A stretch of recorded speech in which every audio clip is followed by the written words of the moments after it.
ಕರ್ನಾಟಕದಲ್ಲಿ ಜೋಡೋ ಸಂಘ ನಮ್ಗೆ ಯಾತಕ್ ಬೇಕು? ಜೋಡೋ ಸಂಘ ನಮಗೆ ಕನ್ನಡ ಸಂಘ ಬೇಕು. ಪ್ರತಿ ಹಳ್ಳಿಯಲ್ಲೂ ಕನ್ನಡ ಸಂಘ, ಒಂದೊಂದು ಸಂಘಗಳಿಗೂ ಅದು ಬೆಳವಣಿಗೆಗೆ ಅನುಸಾರವಾಗಿ ದುಡ್ಡು ಕೊಡಬೇಕು. ಬೆಳಗಾವಿ ಕನ್ನಡ ಪರ ಸಂಘಟ, ಬೆಳಗಾವಿ ಗಡಿ ಸಂಘಟನೆಗಳಿಗೆ 1 ಕೋಟಿ ಕೊಡಬೇಕು.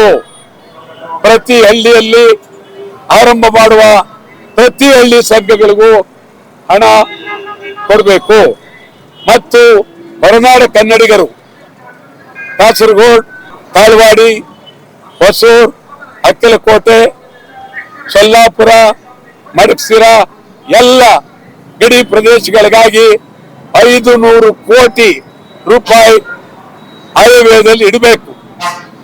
ಈಗ ಹೊರನಾಡು ಯಾಕೆ ಇಟ್ಟಿದ್ದೀರಿ ಅಂತಂದ್ರೆ ಅಲ್ಲಿ ಸರ್ಕಾರ ಅವ್ರಿಗೆ ಬೆಂಬಲ ಕೊಡ್ತಾ ಇಲ್ಲ. ನಮ್ಮ ಸರ್ಕಾರ ಕನ್ನಡ ಶಾಲೆಗಳಿಗೆ ಬೆಂಬಲ ಕೊಡಬೇಕು, ಕನ್ನಡ ಸಂಘಗಳಿಗೆ ಬೆಂಬಲ ಕೊಡಬೇಕು. ಇದಕ್ಕಾಗಿ 500 ಕೋಟಿ. ಇದು ನಾವು ಸುಮಾರು ನನಗೆ ಆಗುತ್ತೆ ಅಂತ ನಂಬಿಕೆ ಇಲ್ಲ. ನಾನು 67ರಿಂದ ಕರ್ನಾಟಕದ ಎಲ್ಲ ಪರಿಚಯ, ಕನ್ನಡದ ಪರಿಚಯ, ನಾಡಿನ ಪರಿಚಯ ನೋಡಿರ್ತಕ್ಕಂಥವನು. ಕರುನಾಡು ಟೈಮ್ಸ್ ಚಾನೆಲ್ನಲ್ಲಿ ಸುದ್ದಿ ಮತ್ತು ಜಾಹೀರಾತು ನೀಡಲು ಈ ನಂಬರ್ಗೆ ಕರೆ ಮಾಡಿ.